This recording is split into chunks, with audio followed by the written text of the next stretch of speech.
Hello chemistry students, in this lesson we're going to go over how to solve a problem with a small KEQ value. You likely have by now encountered problems that might seem a little bit harder to solve, having to expand binomials and use a quadratic equation. So there is an easier way and a way that is mathematically sound, and this employs one of two things, the hundreds rule or the 5% rule. I'm going to stick with the hundreds rule. I like that better, but I'll show you both.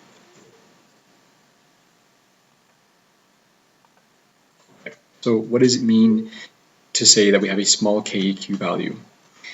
I'm going to define that specifically now and mathematically in our next slide, but before we get to that, let's go over what KEQ means. It essentially means the concentration of products in our numerator over reactants in our denominator. More specifically, though, we've seen an equilibrium expression from this general equation look like this. So our products to their coefficients and their exponents over our reactants and their concentrations to their exponents, which are the lowercase letters here as their coefficients in the balanced equation appearing as exponents. Right? We know that this actually goes back and forth. So if a KEQ value is small, that would mean that the denominator is small. And that just means that the reactants here are larger. Sorry, if I said denominator is smaller, it's not. The denominator is going to be larger, which means our KEQ value is going to be smaller. So if our reactants have a greater concentration than our products, then we can say that the reverse reaction is favored. Right? So the reactant side is favored, which would mean the reverse of the reaction is favored. So IFF, not misspelled, if and only if the KEQ value is small enough, we can simplify the solution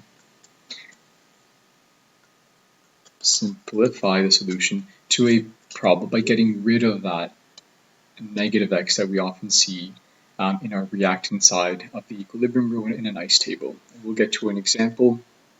Okay, but first let's mathematically define what a small enough KEQ value is. Okay, so here's a hundreds rule test. Okay, so if and only if the concentration of a reactant divided by 100, if that is greater than your KEQ, your given KEQ value, therefore the hundreds rule applies and you've proven that. So if you can do that, or at least make reference to it in a problem, in the solution to a problem, then you can get rid of that minus x that you see appearing in a nice table. Again, we're going to get to an example where you'll see me do that. Okay, another way to prove that a KEQ value is small enough is using the 5% rule, and you can feel free to use this. It's just essentially very similar to this. It proves that that KEQ value is so small that you can ignore the change in concentration of reactants at minus x, and it looks like this. 5% of the concentration of a reactant is still greater than our KEQ or the given KEQ value. So as long as both or either of these apply, then you can get rid of that minus x from your ICE table. So here's an example where we're going to show just that. So it says find the concentration of product C, that's right here, at equilibrium given the equation below. This is the equation. The concentration of A begins at, right, so we have a concentration A, so 0.1 in our ICE table. I'm going to redraw this, but for now, just to make sense of this, now 0.2 moles per liter of our reactant. We know that there's nothing for our products at time 0 at 25 degrees Celsius. We know we don't need to address this. The equilibrium constant for this reaction at the given temperature is 1.5 times 10 to the negative 6. So we know that KEQ is equal to 1.5 times 10 to the negative 6. That looks like a small KEQ value, but we're going to make sure to test that to make sure that the hundreds rule or the 5% rule applies. Okay, moving on now to the actual solution since we just summarized that here. Okay, so our ICE table. So equation again.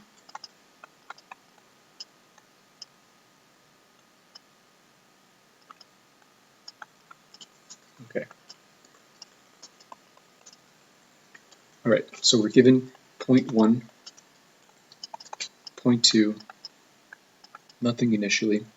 We know that for C, we're going to decrease generally our reactants by negative, so it has to be negative value if it's decreasing, so negative x value, and we have to incorporate that 2 here, so it's minus 2x, and this is going to be minus x. Okay, now C, our products are going to increase by value x. Don't forget to take the coefficient into account, so it's going to be positive x, and this is going to be positive 2x.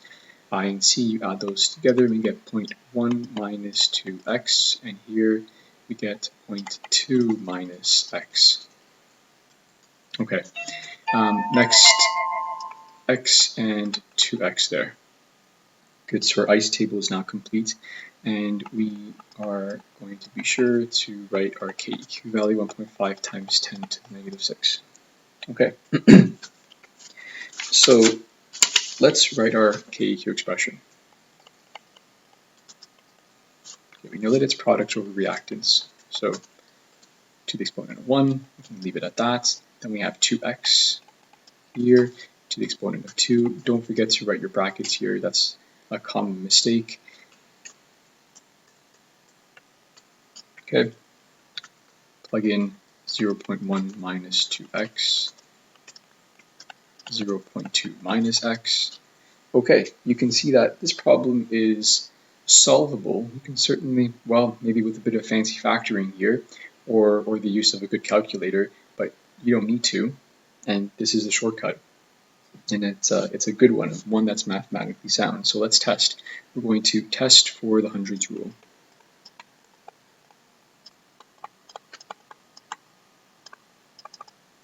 Okay, we take one of the concentrations, one of the initial concentrations. Let's just take this one. It can be that one. Essentially, both have to apply, but we just perform the test for one of them. So if the concentration, 0.1 molar concentration, if that is divided by 100, what will greater than, less than, or equal to, what relationship will it have compared to, will it be greater than or less than the KEQ value? Essentially, that's what we're going to fill in that blank right there. Well, if we take 0.1 divided by 100, we get 0.001. Compare that to our KEQ value, which is 1.5 times 10 to the minus 6. Well, here we see that this is much greater, right, than our KEQ value. Therefore, the hundreds rule applies. Okay, and this is what we are now allowed to do. We can, and this might look like it's cheating, but it's not. All this means is our concentrations for our reactants are x values, negative 2x here and minus x. These, although they do change, they change so insignificantly that they can be ignored. So we do this, scratch out, scratch out. This problem has now become a lot easier. 1.5, we're going to fill in our KEQ value, 1.5 times 10 to the negative 6. 2x to the power of 2x exponent 2 is 4x squared, times x is 4x cubed. 0.1 times 0.2 is now all that's left in our denominator. Alright, you can go ahead now and solve. Essentially what you're going to end up with is 7.5 times 10 to the negative 9 on one end and x cubed on the other. So this is after you've multiplied 0.1 by 0.2, then cross multiply that into 1.5 times 10 to the negative 6 and divide by 4. You're left with 7.5 times 10 to the negative 9. Now to solve for x, you cube root both sides.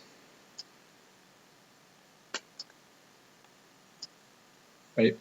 And you get, we'll continue here, get an x value that is 0.00195, and there are more digits, but let's look at our sig figs to see what we should round it to. Okay, so the question, let's not forget the question's asking you to figure out the concentration of C at equilibrium. Okay, well here's C. Unfortunately, we don't have to do too much more work. Turns out that X is equal to the concentration of C at equilibrium. So this is our answer. But first, before we conclude, we have one sig fig. Alright, so we're just going to round this to one sig fig. So x is going to be equal to 0.002, or 2 times 10 to the negative 1, 2, 3, 2 times 10 to the negative 3. So x is equal to 2 times 10 to the negative 3, which is the concentration of C at